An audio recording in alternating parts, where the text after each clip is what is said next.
Big changes are coming to the Mass Department of Children and Families. Governor Charlie Baker announced this morning the state will be updating decades-old policies with one goal in mind. The DCF's fundamental purpose is to keep kids safe. DCF often struggles with mission confusion, and some of its issues and problems stem from this dynamic, not from this point forward. The governor outlined a series of changes, including a new intake policy, which will give social workers standardized risk assessment tools, require criminal background checks in all DCF cases, review the entire household's past involvement with DCF, review past 911 calls, and perform a parental capacity assessment. There'll also be a new supervisor policy aimed at making sure cases are properly reviewed. So-called complex cases will be examined by regional directors, and they're going to focus on ways to recruit and retain more social workers so that average caseloads are lower. In addition to all these steps, DCF plans to reopen its Central Mass office and look at ways to reduce the backlog of foster home applicants. In short, there's a lot of change coming over the next few months, but is it enough? Joining me now to talk about that are Jennifer McKim, senior reporter for the New England Center for Investigative Reporting. She's led an ongoing investigation into DCF dysfunction and mismanagement we discussed the other day. Hi, Jennifer. And Peter McKinnon is the president of the union, which represents nearly 3,000 DCF workers. Peter, good to have you here. Thanks so much. Thank you. The most surprising thing about this morning to me was not that the government is taking ownership, the governor, but that the union, which for years, including back when Baker was the budget chief and head of Human Services litigating against him, that the union bought into this whole thing. What caused you to say yes to the governor on this deal? Well, I don't think it was a matter of us saying yes. I think it was both of us coming to common ground on this.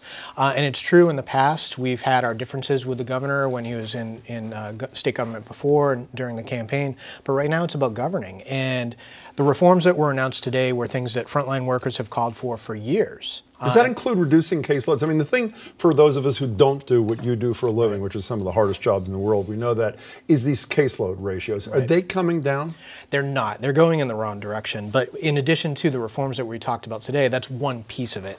And the governor did talk at the press conference today about the increased need to make sure we get caseloads down to safe, manageable levels. So they will come down under his proposals. That's what I'm asking. We're hoping. I mean, if we do this right, I think we can work to fix that front door and keep more staff on board, which will mean lower caseloads. Jennifer, when you were here the other night, the statistic that stuck with us, including when reading the piece in the Globe, 110 kids, a third of whom DCF had a contact with, whose deaths were linked to abuse and neglect.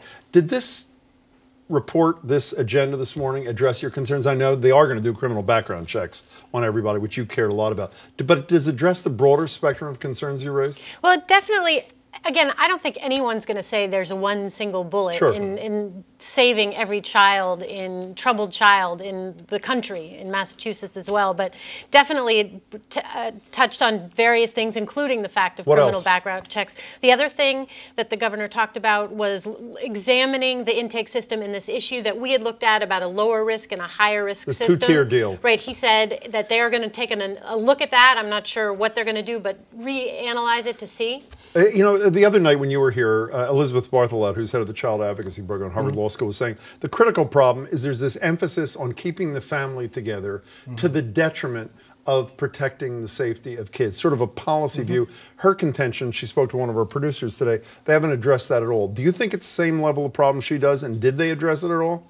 I think we're starting to address it. I think that is part of the problem. You agree with her? Oh, you do? I do think it is part of the problem. The pendulum in child protection has a tendency to shift from family preservation, where we maybe leave kids in homes too long, where they shouldn't be, to the other side of child protection, to the extreme where we're removing kids from homes that shouldn't be removed. But do you think there's too much emphasis on the former? That's what she said the other night. I think the agency's dual mission became very confusing and it muddied the waters. Are you convinced this is going to work, or you'd have your fingers crossed kind of thing? I mean, it sounds like it's the latter to me, no? Well, I mean, time will tell. What's different about this is we actually have a timeline established. We have dates in the book. We have a deadline to get this done, whereas in previous administrations that was never the case. Yeah, go ahead. I was going to say, Peter and I were in the back talking about all the promises over all the years that have made in child welfare and have not come through. So this really is a big question about whether, this time it will happen. Because if you look over the years, the times when you have these huge, terrible things, and then there's promises, and then there's no follow-through. But on paper, they're talking the talk for the most part that you want them to talk, right? The issue is, are they going to walk it? Are they going to actually implement? Is that a fair characterization? definitely certain things missing here also. I want to get to that in a minute, but I want to talk about things that are in people's minds. We know this little 2-year-old Avelina Conway Coxon who died in foster care not that long ago in Auburn. Obviously, everybody knows about Bella Bond. These kinds of questions are really hard, but I think they're important to address. If all of these reforms were in place that the governor announced today, is there a decent likelihood that those 2 little kids would be alive, Jennifer? I think there's a better chance. Who knows, really, right? Of course. That's the whole thing.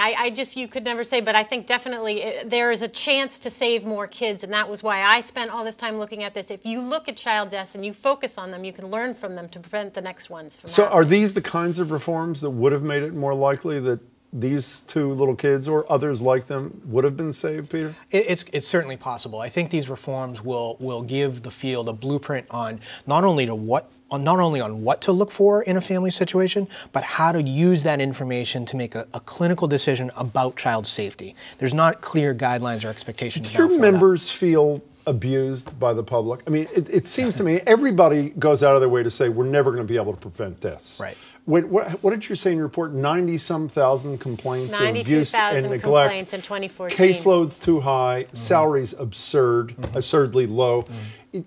Do they feel like essentially the public is just out to get them and has no comprehension of how difficult the job is? It certainly feels that way sometimes. And when you have tragedy after tragedy happening and the public eye, I think rightfully looking at what we're doing and not doing as an agency, even though the reports and the press and the public haven't really been critical about the frontline workers, it's still hard to take that because we take every death very seriously. You know, one of the things I only watched a little piece of the press conference, so you'll correct me if I'm wrong. Obviously, you were part of it and you watched this thing.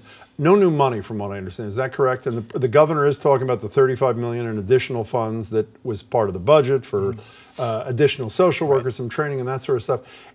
I understand the systemic changes matter, but can the kinds of things you're both talking about and the governor's talking about really be done without a ton of new money? Well, the governor did talk about money, and the question was asked of him today about that. And what he said was if there is a need for additional funds for social workers or resources, there will be more money in the budget. Is there a need for additional funds? I think there will be. I think you can't, reforms are certainly a part of it, and we need to fix that system, but it's only one piece of it. And if we're really serious about protecting children, we need to get people on the front lines to get caseloads down. Otherwise, we could have the best written policy in the world, and it Why will didn't fail. you said you're hopeful. Why didn't you just say to the governor, with all due respect, the price for buy-in, in addition to the reforms, is we need a financial commitment that ensures that the caseload is going to come down to the level that courts and we, and you, Governor, say are mandated. Why wasn't that the price of admission for him? Well, there certainly were conversations about that, and our collective bargaining agreement has certain requirements of the administration to seek those funds. So a lot of that's already written into our contract, and so certainly that is part of the conversation. What we're hoping is if we get this right, and the other part of the announcement today was a recruitment and retention committee, we have 50% attrition.